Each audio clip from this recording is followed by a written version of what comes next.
Buenas tardes. Bienvenido. Good afternoon. Welcome to the press conference following the informal ministerial meeting that we held here in Santander. We're going to have Diana Morant and the Director General from the Commission, Marc Lemaitre, with us, who will give you information about the conclusions of the meeting. After they have spoken, there will be a round of questions. So please indicate your name and which media you represent before you ask your question.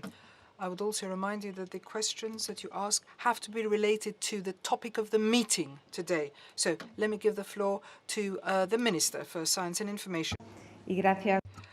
Good afternoon, and thank you for attending this press conference where we will give you some information about the main progress made during the informal meeting of Ministers of Competitiveness and Scientific Investigation and Technological Innovation, a meeting that was held here in Santander under the aegis of the Spanish Presidency of the Council of the European Union. We want to build a strong Europe around science and innovation as a prerequisite for achieving three objectives that we have set out for our presidency, namely reindustrializing Europe, guaranteeing the strategic autonomy of the Union, and make progress to a sustainable energy in line with the Green Deal.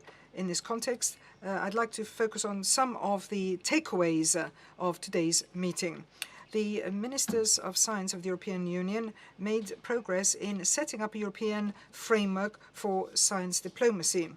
The international links in the areas of R&D and I are absolutely key for addressing the common challenges that we face, especially in a time of crisis and uncertainty. We need to strengthen ties in area of science and innovation in order to improve health and prosperity of our citizens. Now, during the pandemic, we saw how necessary this was. International scientific cooperation managed to, in record time, develop a vaccine that saved lives.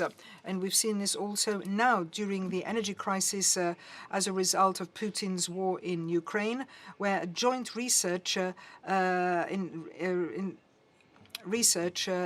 renewables has allowed us to save on our electricity bills, and this for thousands of families and enterprises.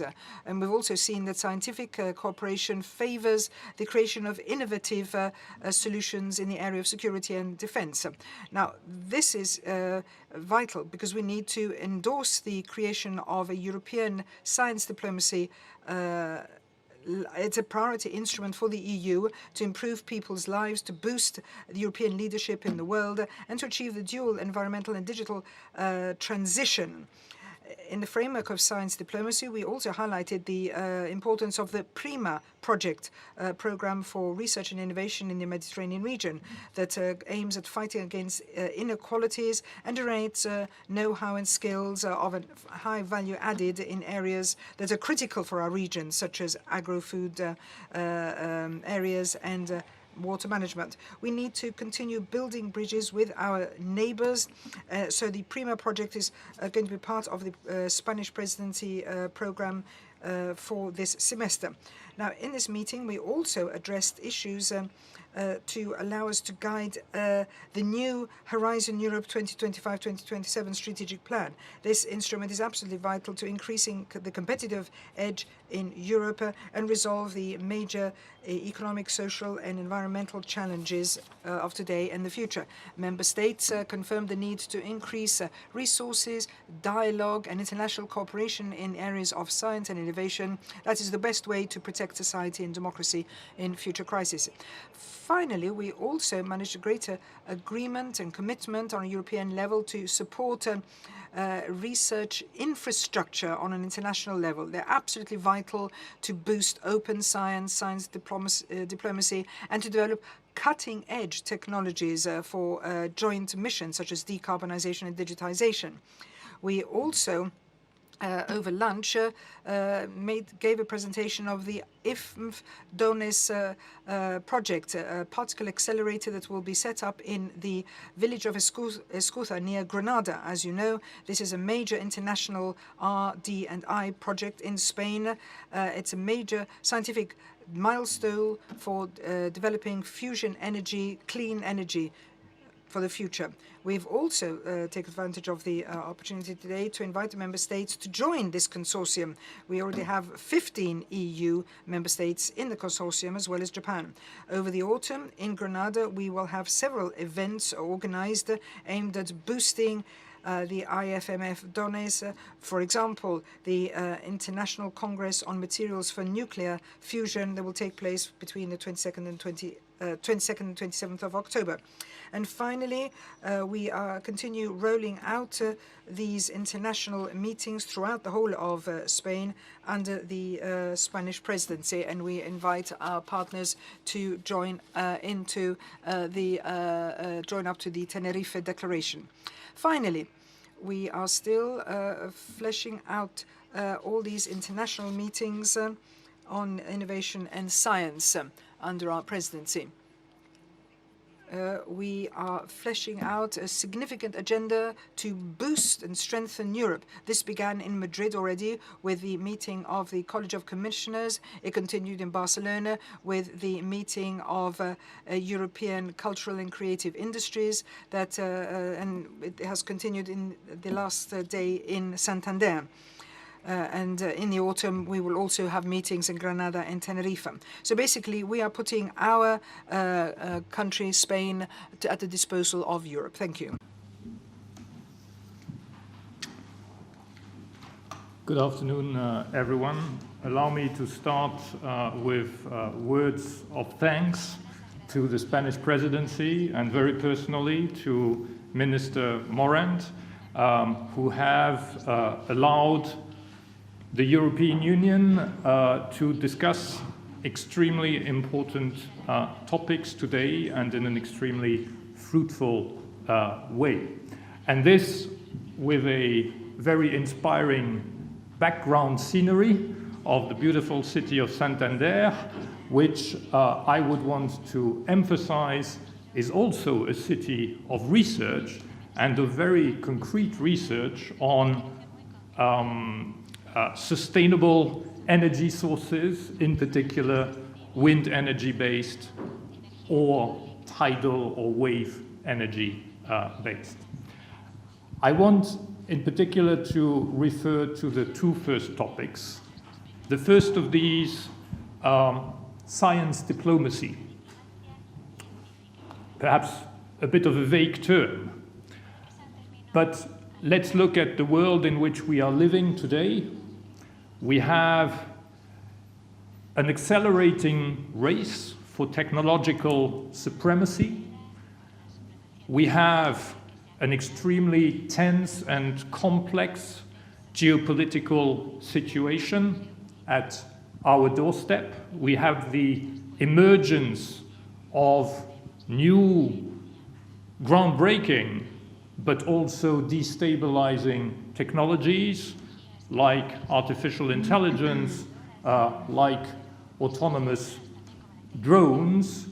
And in such a context, Europe needs coordinated action, needs to pull its weight and to act in a coordinated fashion.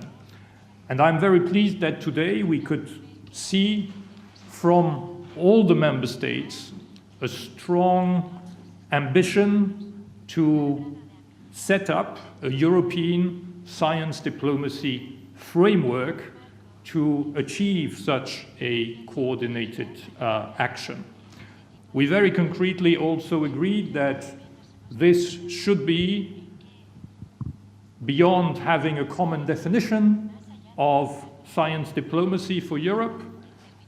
This should be about having very concrete measures and actions, and this should be about taking account of the member states' different starting points on this. So I believe with today's meeting we are well on track to deliver on such a science diplomacy framework, and we will be helped further by the Spanish presidency, in fact, by a conference in December, the first European conference on science diplomacy. on the subject of the strategic plan covering the period 2025 to 2027. It might sound here a bit technical, but what we are talking about is to define the big priorities for research spending at European level over these 3 years. And that research spending will represent more or less 40 billion euros.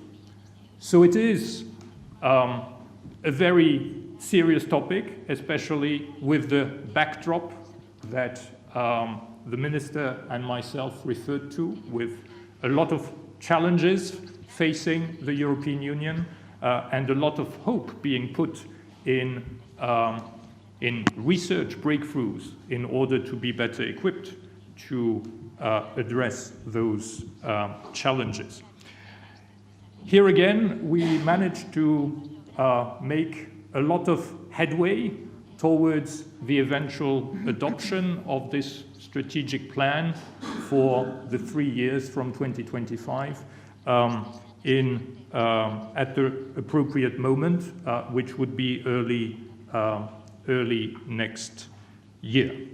I would here want to refer in particular to the consensus we have found on the 3 key strategic orientations for that plan. The first one being the green transition, the second one being the digital transition, and the third one being a more resilient, a more competitive, a more democratic, and a more inclusive Europe. Ahora abrimos paso a las... So let us now move on to questions.